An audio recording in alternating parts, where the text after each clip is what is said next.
Pucks with Haggs is brought to you by PrizePicks and the Game Time app. Welcome to another edition of the Pucks with Haggs podcast, powered by PrizePicks, the exclusive daily fantasy partner of the CLNS Media Network. I believe this is the 144th episode of the Pucks with Haggs podcast. Thank you for tuning in and listening once again. I'm your host, Joe Haggerty. You can find my work at joehaggerty.substack.com. Subscribe and get yourself a premium membership. You can get all of my Bruins and NHL writing sent straight directly to your inbox. I also write columns 3 times a week for the Boston Sports Journal. So go to bostonsportsjournal.com, check out all their good stuff and all the different sports in Boston, and get yourself a membership there as well to read all the good sports reporting and writing that's going on. With me today, longtime friend and colleague, Mick Colageo. Mick, as you take a nice drink out of your big tumbler right there, why don't you tell everybody where they can find your work? Decaf green tea, by the way, nothing in it. My morning potion. So I like your original 6 hat, by the way, Mick. Looking good. Ken DeCoste, Milford News, great friend, gifted this to me. Love you, Ken. Nice. So you can find me at my Rink Rack blog on X, Twitter, and Facebook, and I'll be writing the Bruins article in the next big hockey news Money Power issue. Awesome. Let's also thank our sponsors real quick before we dive into it. PrizePicks, got to give them some love. Download the PrizePicks app today and use the code CLNS and get $50 instantly when you play $5. That's code CLNS on PrizePicks to get $50 instantly when you play $5. You don't even need to win to receive the $50 bonus. It's guaranteed. PrizePicks, run your game. Also, our great friends at Game Time. Any kind of tickets you need, Game Time, comedy, concert, sports, what have you.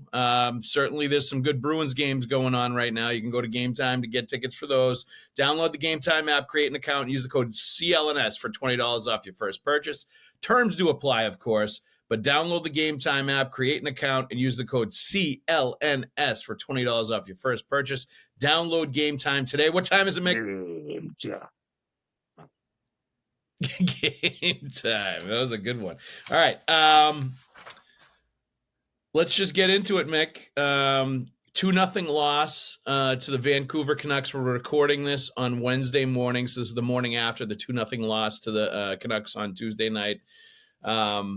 Frustrating game, no doubt about it. Tons of shots, vastly outshot Vancouver, 26 block shots for the Canucks. So you're talking, I believe it was over 70 shot attempts for the Bruins in that game. A lot of rubber thrown at the net, a lot of scoring chances, just couldn't put one past Kevin Lankinen, who normally I don't give the goalie a ton of credit when the Bruins get shut out. I'm more sort of harping on the Bruins' lack of finish or their inability to, get one past the goalie. I will say I thought Lankinen was very good in this game, and I was super impressed by the way Vancouver played. They had the Bruins at points flustered, not only because they were blocking shots, but you could see in the neutral zone and on the breakout with the Bruins, guys were skating into each other. Guys weren't spaced out. There was errant passes.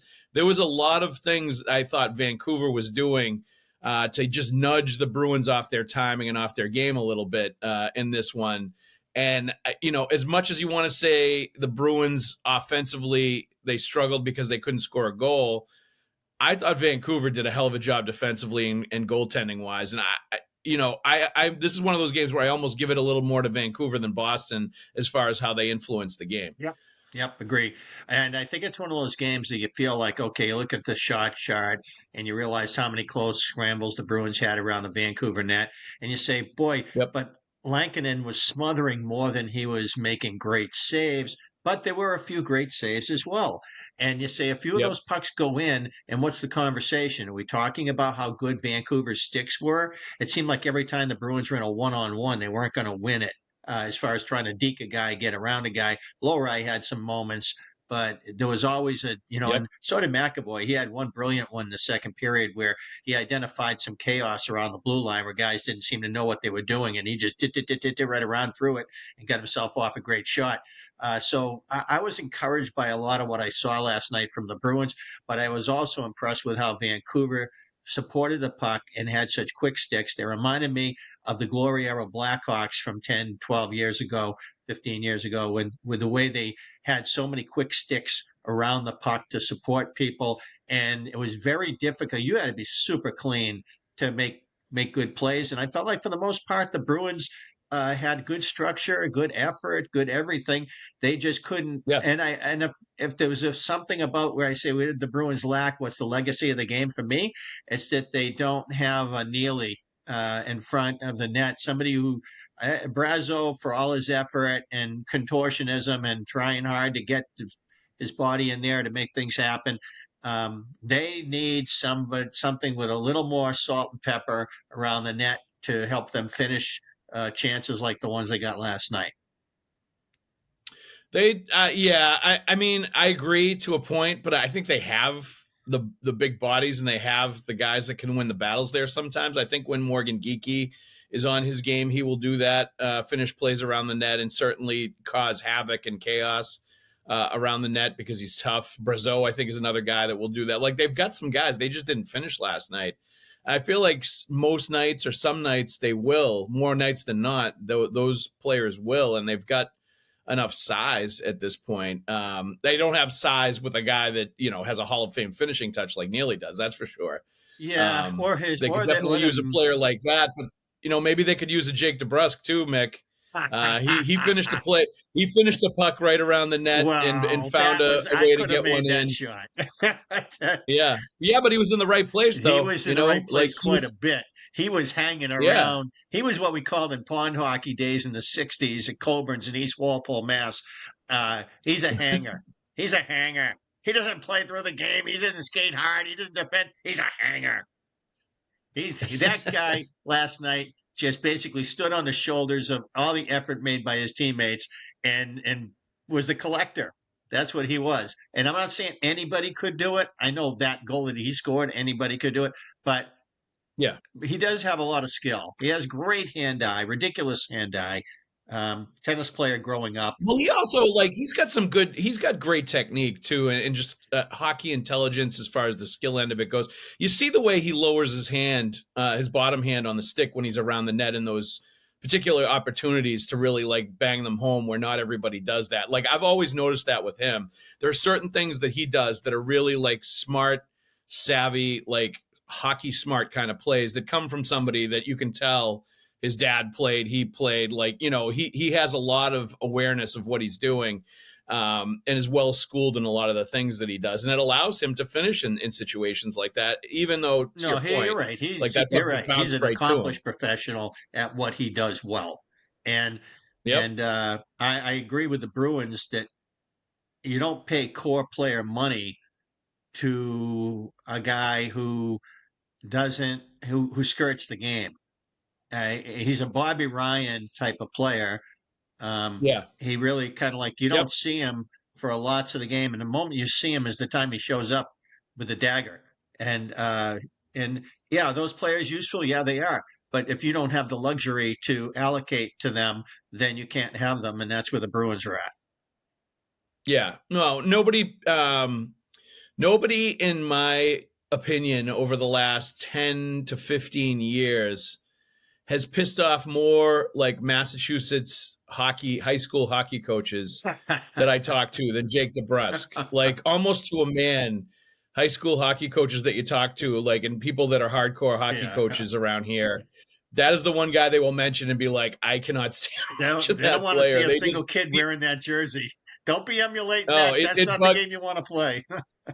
He bugs them because of the flybys, because of the inconsistent commitment to the some of the things that you should be doing as a winger that he doesn't always do, especially when he's not going well offensively. I think there are definitely he was a very polarizing figure when he was here from that perspective. And, that's why he ran into trouble with Bruce Cassidy towards the end of Cassidy's run here, is because I think Cassidy had a lot of the same thoughts and opinions on DeBrusk, and rightfully so. And, but DeBrusk is a skilled player. You can't, the speed and skill and the game-breaking ability that he has, not everybody has, and he definitely has it. And it is something as much as a lot of players could have finished that play last night. I don't think there's any doubt, though, Mick, that the Bruins miss a player like Jake DeBrusk, and we've talked about this all year, and they did not adequately replace him when he signed with Vancouver. Now, I'm not blaming the Bruins for not matching what they were going to give him, because I think DeBrusk knew before last year even started that he was gone. He had no intentions of coming back. He probably knew somebody in Western Canada, one of the teams, was going to fork over a lot of money for him, and he was going to be closer to home. Writing was on the So wall. I'm not saying they should have.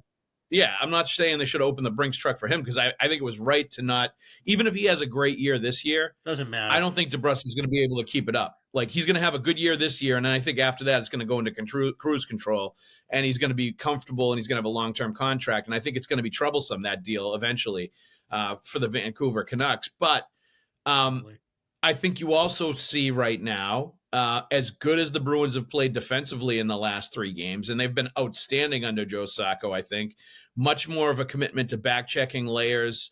I think the special teams have been better. The goaltending, Swayman has played better. There's a lot of different things to like about what we've seen right now, and I think the effort level has gone way up.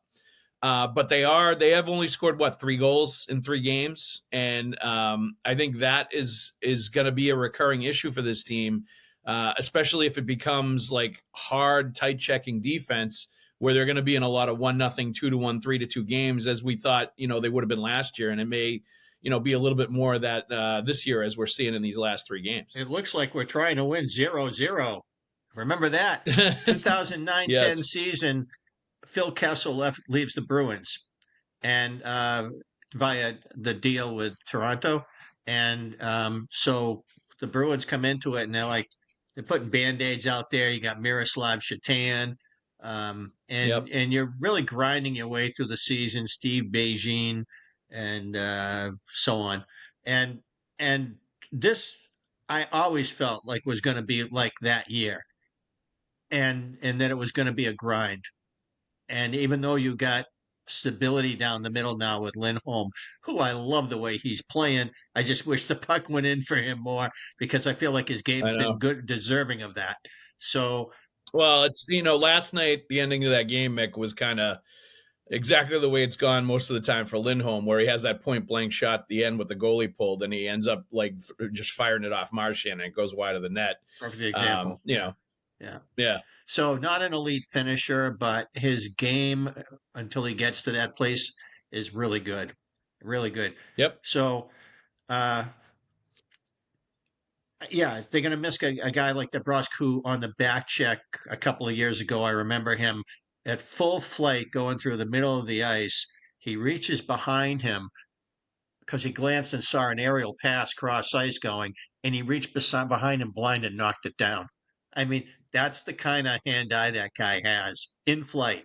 And skill is a wonderful thing if you can get it. And but it wasn't going to be a fit at the salary here, no more than Torrey Krug was going to be a top 3 salary on defense and have it work out. It just wasn't going to. There's certain realities of the cap that you can't do. So they move on, and now we're having that year.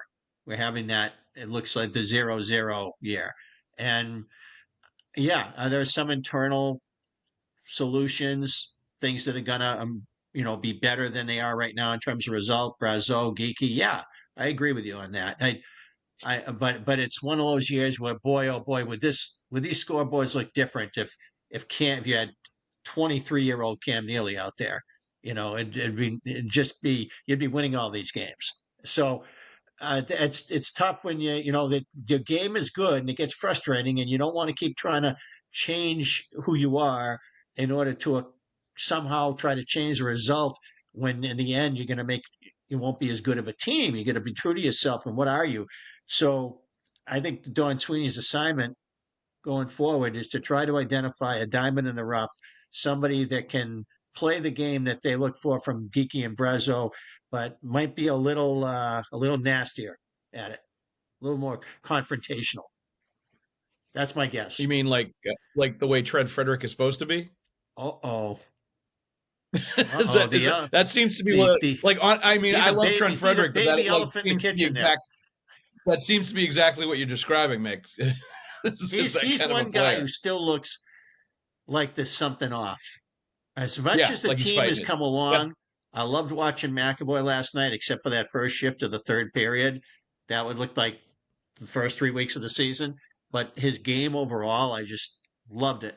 And but when it comes to Frederick, he just looks to me like there's something that's not right. He was so good for so long at getting pucks out, getting pucks in, making little plays in tight traffic, confident handler of the puck, winning his share of one-on-ones. I don't see him winning anything right now. He goes there. He seems to get there a little late. I don't know if it's a recognition thing, if it's a physical thing when he is there, some combination thereof, confidence. His game is not in a good place. No, and it looks like to me that he's thinking too much, and there's a hesitancy to what he's doing. Yep. And like there were a lot of players that were doing that for the first 20 games. There was a lot of that going on with this team. Geeky, yeah. And that was another thing that I think is attributable to the coaching a little bit, and when players are playing that way. It seems like they're playing much faster, most of those guys, much more instinctual, and they're just letting it go now. And it's funny when that happens. You're not hearing so much about, the Bruins are too slow. They can't, they skate with all these other teams in the NHL. They went for size too much in the offseason, and it's killed that. Like, I don't think I've seen that the last 3 games. I think they've looked perfectly fine speed-wise, and they're skating with the other team, and they're getting shots on net. They're out shooting all the other teams now and getting more chances. Like, it looks like a much better brand of hockey. But Frederick, there you go. These guys right here, I thought this was the best game I've seen from them since Monty broke them up and sprinkled their magic dust through the lineup without effect. Yeah. I thought that since they've been a little discombobulated since then, this time I just thought that line was really that line again. Like we saw, they were like the silver lining around the black cloud early in the year. I feel like they're back to being those guys. Yeah, they definitely are. But getting back to Frederick, I think he's not. The one thing I've noticed about him is he's not getting pucks into places where he should want to get them, like into the corner, behind the net, down low, where he and guys like Charlie Coyle are much better. Like I've noticed him at times trying to work it back to the point and trying to force it to go back to the point, and it ends up becoming like it either handcuffs the defenseman or it just misses him entirely and goes out of the net and starts going the other way, and turns into a bad turnover. Like I've seen him doing that a little bit too much, where I think he's just trying to be fancy, too fancy sometimes, and trying to make plays. When I think he's much more of a meat and potatoes, like get it to the areas where you can either your teammate or you can win a battle, and get it, towards the net and just hammer it home there. Like I just think he's kind of this year gotten away from his identity a little bit.Maybe he feels like he wanted to put up more offensive numbers, or he felt pressure to match what he did last year. Like I don't know what's going on there. I'm sure the contract year thing factors into it, which in talking to him, he's admitted to me that he does think about it when he's away from the rink sometimes, even though like he's the kind of kid that I think has always felt like his, place is tenuous in the NHL and he has to give it everything he's got. And, there are no guarantees for him. Like, I think he has that kind of mindset and that nothing is set in stone for him. I don't think he's gotten too comfortable by any means. But I think there is another level of uncertainty here. And when I was talking to him, it seemed to me like he's really yearning for that like long-term security of a big deal. He wants a long-term contract where he knows where he's going to be, taken care of, where he's not going to have to worry about going anywhere or another shoe dropping, like for a while. He's been going 1 year or 2 year on a lot of his contracts, and I think he wants to change that. And I understand that. And I wonder if all that stuff is playing a factor in all of this as well with him. Well, and this could get a little sticky then, because if the Bruins decide that, well, look, we're really not sure how we feel about him, then he's going to slowly become DeBrusk from a circumstantial standpoint, if nothing else. Yeah. And now that Montgomery is coaching his hometown Blues, and as much as he enjoyed playing for Monty, you got to wonder that if this season doesn't calm down for him, if it doesn't go well, if he doesn't find his mojo, then what are his own thoughts going to be when UFA gets closer and his uncertainty, is there? boy, St. Louis would love to gobble him up. Right. And now that Monty's there, they just times 10 the whole thing. So Yep. I Yep. think the Bruins are a little bit might need to get out of their comfort zone here. You know, the management and say, look, we know this player has been a little up and down, but we need more of what he brings, and we need to make a commitment to him. And they've been slow to commit to certain guys that don't look like, you know, real like core. They're slow to commit to them, and Freddie is falling into that category.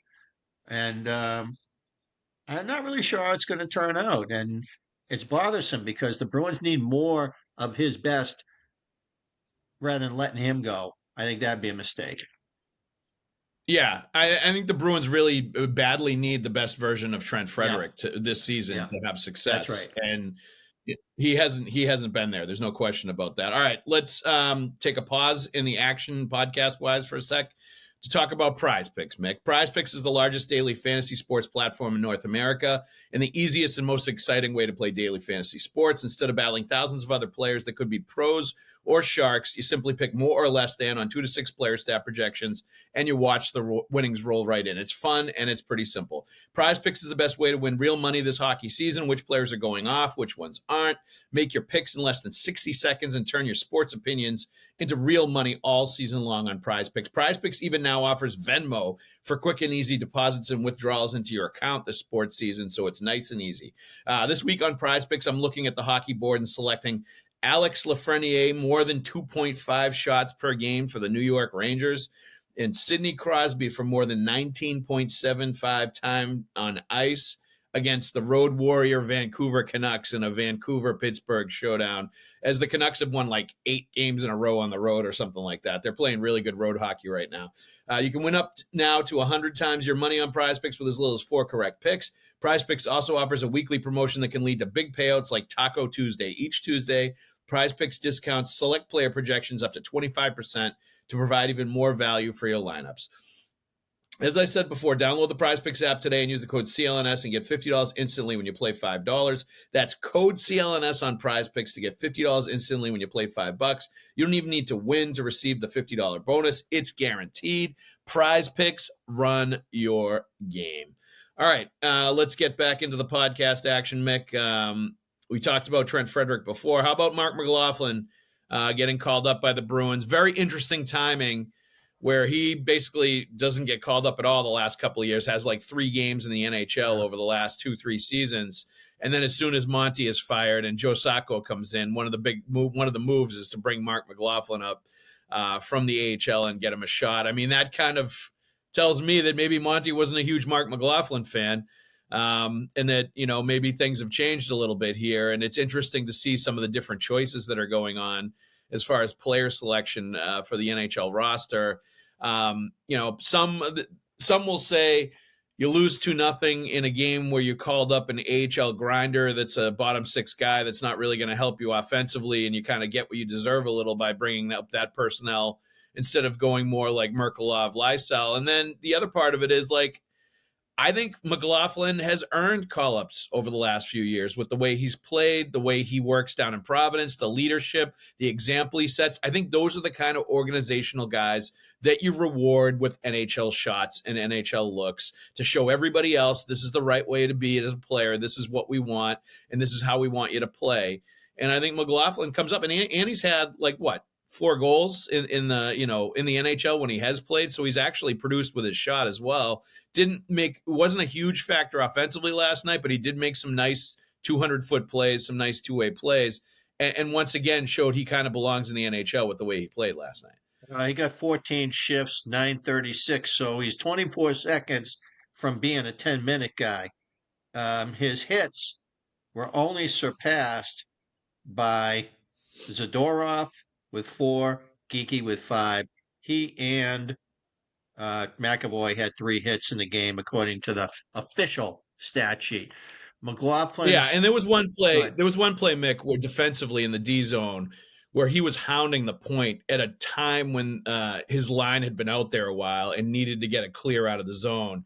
and he made a great play, like stripping the defenseman, trying to block it and then staying with him, stripping of the puck, just getting the puck out of the zone. And it was like, that is exactly like what he brings to the table, is like the smart, good play at the time when his like line really needs it, and is not sexy, and it's not something a lot of people are going to notice, but it's just a damn good hockey play. You're like Wotherspoon as a winger center.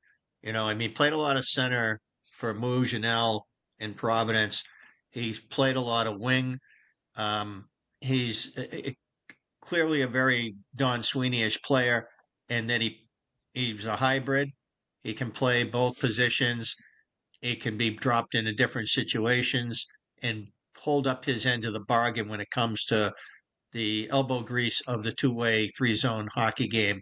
He may not be the guy who's going to bang in the winning goal, but he's going to be the guy who provides glue, effort, and grittiness. He's very gritty. He's very tough. I remember one time he had to wring out the blood out of his shirt in Providence after a fight he got, and he took a shot in the nose. But it didn't at all slow him down. He's a very resilient kid, and a little like Patrick Brown early in the season, guys that are not in the long-term plans, but guys who I think what really happened shortly before Monty got fired is this became a strict meritocracy. And that's why you're not seeing Lysell. I saw Providence play, and I watched 60 minutes of hockey, and I saw Lysell make one good play.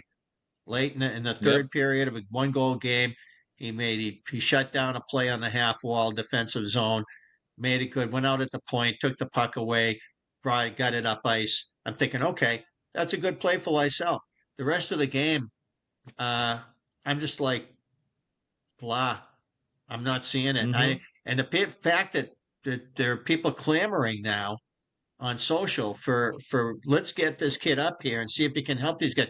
He can't even help the Bruins right now. No. Let's just wake up and smell the coffee here. This is a meritocracy now. They need to know what they have, and in order to know what you have to make sure you're firing on all cylinders. And the people who are going to fire on at least most of them are going to be the guys who get the looks if they're incumbents. And if guys are going to earn a spot, then they're going to be firing on all cylinders down there, and he's not doing it there. That's it. No, not even close. He's still on one goal, isn't he? I don't know. As of a few days ago, I think he only had one goal down in Providence. I'd just like to see him get chances. I'd like just to see his presence in the game. I'd like to see him play through the game. I'd like to see him do something other than a little freelance movie. It reminds me a little bit of Martin Samuelsson, the guy that got in the Ray Bourque trade, a guy who had superior skating skills and would just really just kind of like be on his own planet out there. And I just don't see this. This is not, the legacy is going to be that they mishandled Lysell. No, they did not mishandle Lysell. They took a risk on picking Lysell, and it was applauded by the hockeyverse because they wanted to see the Bruins go out of character and go get somebody skilled like Sergei Samsonov. And nice that they decided on that kind of risk, and it didn't pan out. That's where we are. Yeah. No, I think he was the right player at the time. I mean, he was projected to be a first-round pick. Like speed, skill, like all that stuff was there. And sometimes those guys develop and sometimes they don't. And he's at a crossroads right now where he needs to figure it out and start down the right development path of like being an NHL player.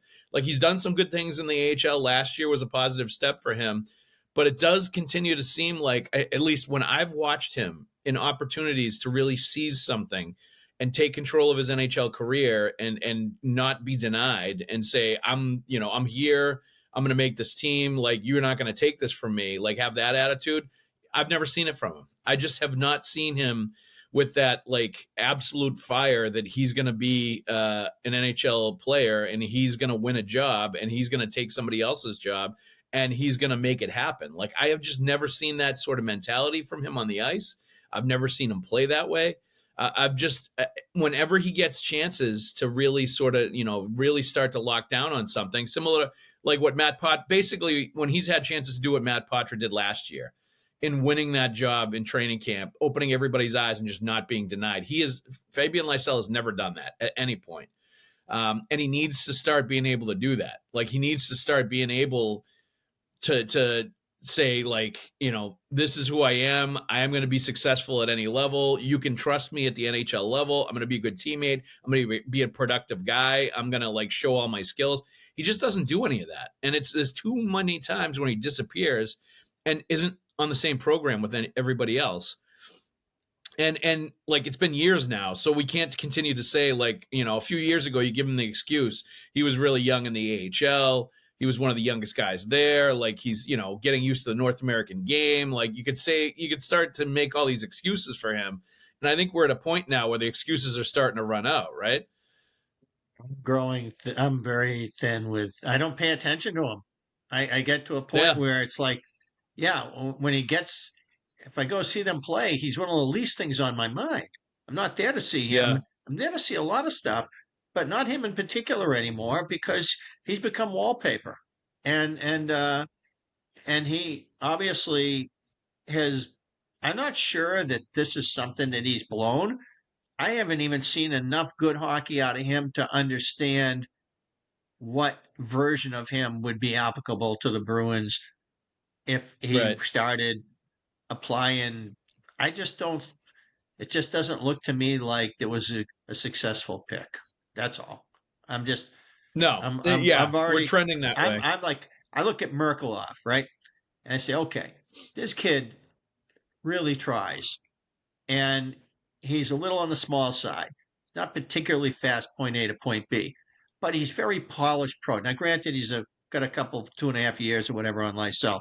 And those are critical if you're developing. And Merkelov has developed. I'm very confident that he's going to be a really good KHL centerman at age 29. I'm not even confident that Lysell is going to be a good Swedish league player at age 29. I don't know where he's going to be. No idea.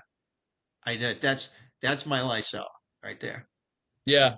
Nope. I think you're right on with that. You're bang on, Mick. All right, let's give a little love. Let's take a pause in the podcast and give a little love to our sponsor, Game Time. Take the guesswork out of buying tickets with Game Time for obviously your Bruins tickets, but also if you're looking for tickets to the Patriots, Celtics, or even comedy or concert tickets as well. I know the football tickets are in vogue right now with Game Time, and everybody wants to get NFL tickets. I can tell you, my memory, maybe someday another kid will have a Patriots memory like this, going to 1985. Was it Gillette Schaefer Stadium back then? No, it wasn't Gillette. I think it was like Schaefer or something, Sullivan Stadium. Foxborough, New England Patriots, Cincinnati Bengals, last game of the regular season. Patriots clinched a wild card playoff spot in that game and then ripped down the goalposts in the field. Everybody stormed the field after the game was over, ripped down the goalposts and carried them out of Sullivan Stadium through that like opening onto Route 1 and carried them down Route 1. And one guy got electrocuted to death. Right. I remember that. I was at that. I didn't see it. I was at that game. Wow. I was at that game. I remember begging. I was 11 years old, and I remember begging my dad to let me go down in the field with everybody else amid the mayhem. And he's like, "Absolutely not. There is no way you're going down there." So we saw it all go down, and then we left. And that was always my memory of going to the Patriots, was that absolute pandemonium after the game was over, going back to the car. But if you want a memory like that at an NFL game, use Game Time. Game Time filters out the fluff to show you only incredible deals on great seats, so you don't have to waste time searching through thousands of tickets. The game of the week at Game Time this week is Black Friday showdown between the Bruins and the Penguins at TD Garden. The super deal is $102 in the balcony, which is pretty great as far as a price point goes for Bruins tickets right now. I saw $102. I saw $105. Absolutely. Those are fantastic Black Friday deals for that game in Boston. So jump on Game Time and get tickets for Black Friday and the Penguins-Bruins. I mean, that's going to be a great game, even though the Penguins aren't playing well. Penguins-Bruins always is a good game, no matter where the two teams are in the standings. But as far as Game Time goes, you get priority, Game Time picks. Curation makes it easier to save more on sports, comedy, concerts, and theater. All-in pricing, which I love. Toggling this feature shows you the total up front with no surprise fees at checkout. Seat views get you a panoramic view from your seat in the app before you buy. And best of all, the lowest price guarantee or Game Time will credit you 110% of the difference. Download the Game Time app, create an account, and use the code CLNS for $20 off your first purchase. Terms do apply, but download the Game Time app, create an account, and use the code CLNS for $20 off your first purchase. Download Game Time today. What time is it, Mick? Time decision? Game time. Game time. All right. Last order of business here on the podcast this week, Mick. Monty gets the job in St. Louis, 5 years. Love it. Not surprising that he got a job pretty quickly. A little surprising that they fired their coach in St. Louis to hire him and to sign him to a long-term deal. It makes you wonder, though, did Monty know that this was going to be probably an option all along? Was that a distraction in some ways? Did that play into like all the turmoil that we saw in the first few months of the season here in any way, shape, or form? I kind of think it did. I mean, there was something weird about this team that I couldn't put my finger on the first few months of the season that I wasn't quite sure about. And obviously there's always more going on behind the scenes than players, management, coaches are ever going to let on. Mm-hmm. Did everybody know, or did some people know that this might be a possibility, that he was, eyeing St. Louis after this year was over, win, lose, or draw, and it became a distraction, once the contract wasn't signed to start the year, and that was sort of a thing that was hanging over everybody's head, because I kind of think it might have been, now that you look on it in retrospect. There's so many moving parts here, and why did the Bruins lowball them? Is it because you only won? You couldn't beat Florida in 2 tries, which is the best team of this era, the best team since other than the Golden Knights or the Avalanche when they had Landeskog. This is the best team. Mick, let me interrupt you for 1 sec. I will continue to maintain this. Jim Montgomery's a good hockey coach. Jim Montgomery is not Toe Blake. He's not Scotty Bowman. I think he was outcoached in the playoffs 2 years in a row. They barely got by Toronto. I think he's gone and isn't even there to start this year if they don't win Game 7. Pasternak doesn't score that overtime goal in Game 7. So he got a loaded team his first year that he did well with, but anybody could have coached that team. I understand why the Bruins were very hesitant to give him a 5-year contract extension. I wouldn't have ever done that with him. Because I just don't think he showed enough to merit that in the playoffs. And he's a nice guy coach. He's a player's coach. After a while, players start to, tune that out or take advantage of it. And I think we may, he might be a good fit in St. Louis because he's the younger players there and it's a little bit of a different situation with different expectations. But I just don't think he ever really fit in the Boston market. I never felt like that when he was here.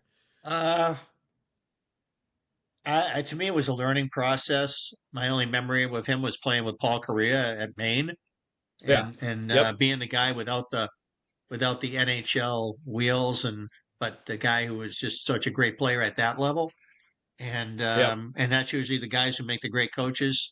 So and learning, and it really reminded me of how Robbie Ftorek coached the Bruins when he had them. A lot of short passes, a lot of cohesion, a lot of fussy shot selection. And